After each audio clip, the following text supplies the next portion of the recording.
The 1972 Ducati 750,200 Miglia Imola Corsa Replica. A Ducati 750,200 Miglia Imola Corsa Replica was auctioned with an estimated price of €80 €120. The motorcycle has an interesting history, as it was constructed from a frame given by the Ducati racing department to Mr.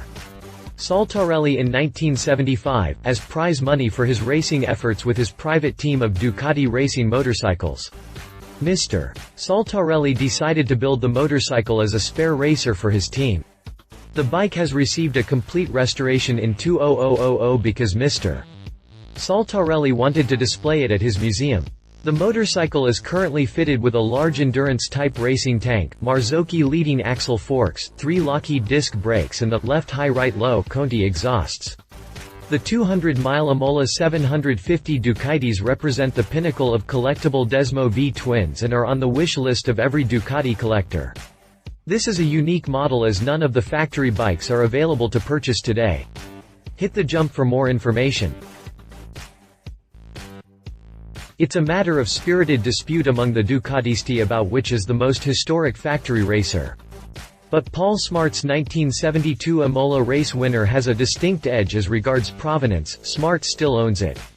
It was given to him after he won the inaugural Imola 200, the Daytona of Europe, by Ducati's Fredmano Speroni.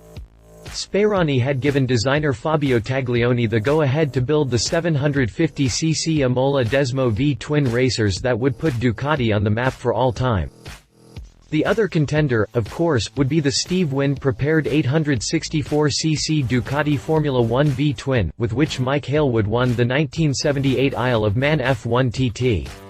At an average speed of 110.62 miles per hour, Hailwood broke Phil Reed's lap record by 9 miles per hour. To cap it all, the 38-year-old Hailwood had retired and hadn't raced at the TT for 11 years, and his bike gave away 20 horsepower to the Hondas and Kawasaki's.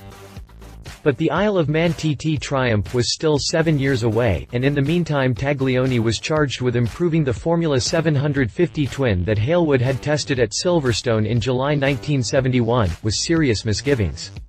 While this first Desmo twin was able to rev to 11,500 revolutions per minute with its 40M Dell'Orto carburetors, the frame had been developed by Colin Seely from Ducati's 500cc racer, and Hailwood didn't think it handled well enough to be competitive. He was not very charitable about the single Lockheed front disc brake either, and noted it was unequal to the task of stopping the bike. Taglioni went to Daytona to assess the opposition in March 1972 and concluded he had better focus on handling, weight and braking to stand a chance against the Japanese. He was not worried about the engines, which had more or less the same bottom end as the 750 GT. The new 40M Dell'Orto concentric carburetors meant the Desmo V-twin could turn 9,200 revolutions per minute and generate 88 horsepower.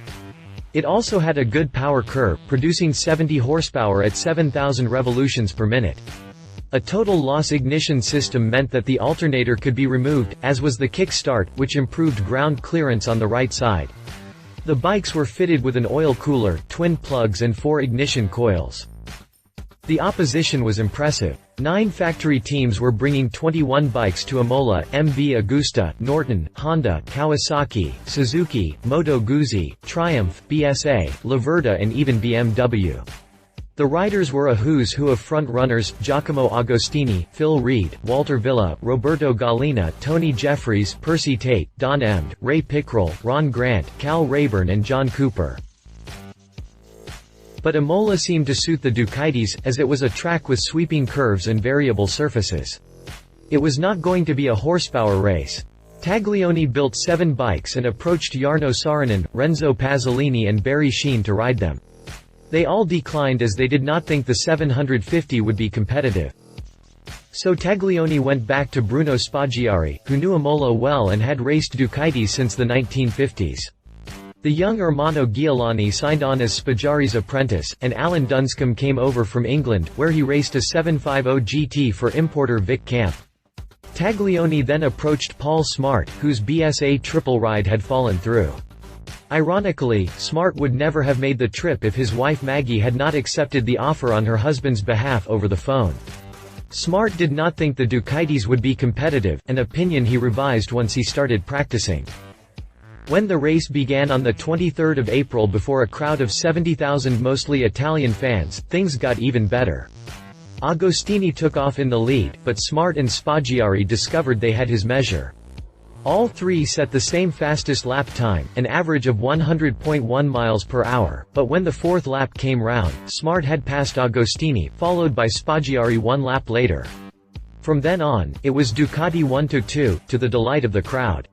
Spaggiari actually passed Smart on the last lap but began to run out of gas and ran wide to let Smart back into the lead. From being an obscure mark to the rest of the world, Ducati suddenly had a lot of press. The win was considered an amazing upset, and it set Ducati on the path it follows to this day.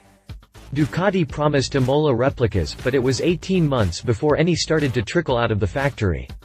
Meanwhile, Smart took his bike home to England, where he raced it with some success, and he won the Greek GP on the Isle of Corfu that October.